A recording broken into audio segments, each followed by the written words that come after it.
Баршаңызға қайырлы күн. Бүгін сочный манты дайындаймыз. Видеоның соңына дейін қарап, менімен бірге болыңыздар. Ең алдымен қамырын дайындап аламыз. Ол үшін 500 грамм ұн қажет болады және бір жұмыртқаны жарып, салқын суымызға тұзымызды араластырып, үстіне құйып қамыр илейтін боламыз. Барлық заттар тізімін описание бөліміне жазып кеттім. Сол жерден қарасаңыздар болады. Осылай дайындап алып, үстіне құятын боламыз. Жақсылап біркелкі болғанша қамыр илейміз. Осы ұнымыз бізге жеткілікті.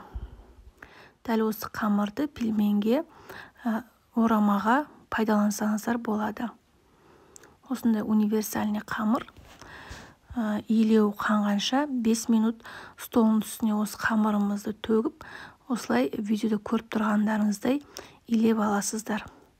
Неғұрлым көп иленсе, соғұрлым қамырымыз жақсы болады. Илеп болғаннан кейін 20 минутқа бетін жауып қойып қоямыз. Илеуі қанып тұрады. Илеуі қанғанша біз фаршымызды дайындап аламыз. Осылай бетін жауып 20 минутқа қойып қоямыз. Фаршымызға майлы осындай фарш қажет. Оған 3-4 пиязды турап қостым. Одан кейін капуста қостым. Капустаның орнына ұнатпасаңыздар асқабақ қосуға да болады. Одан кейін дәміне қарай тұз, бұрышын салдым. Жақсылап барлығын араластырып қойып қоямыз. Қамырымызды жаятын боламыз.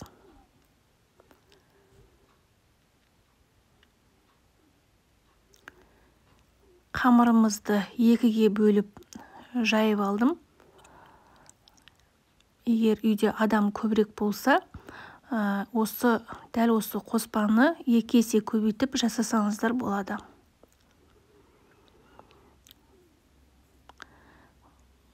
Осылай бір шетінен бастап жая бастаймыз. Сонда қамырымыз бір тегіс дөңгелек болып шығады. Мен каналыма тіркелмесеңіздер, тіркеліп, лайк басып, комментарий бөліміне өзіңіздің пікіріңізді жаза кетіңіз.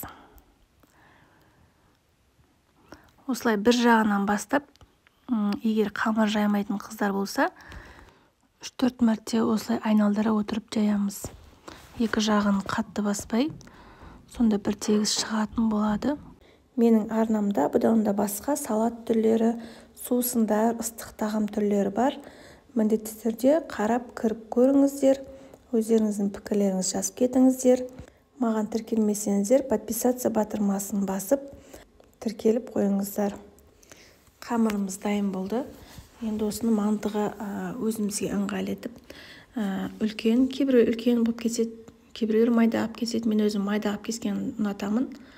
Сол үшін өздеріңіздің ыңғайларыңызға қарайсыздар. Барлығын кесіп болғаннан кейін осылай арасына фарш салып, түйіп, кейін табамызға сала беретін боламыз. Табамызды майлап аламыз. Мантыларымыздың арасын алшақ етіп салатын боламыз. Бетін міндетті түрде майлаймыз. Сонда піскен кезде жұмсақ болып тұру үшін.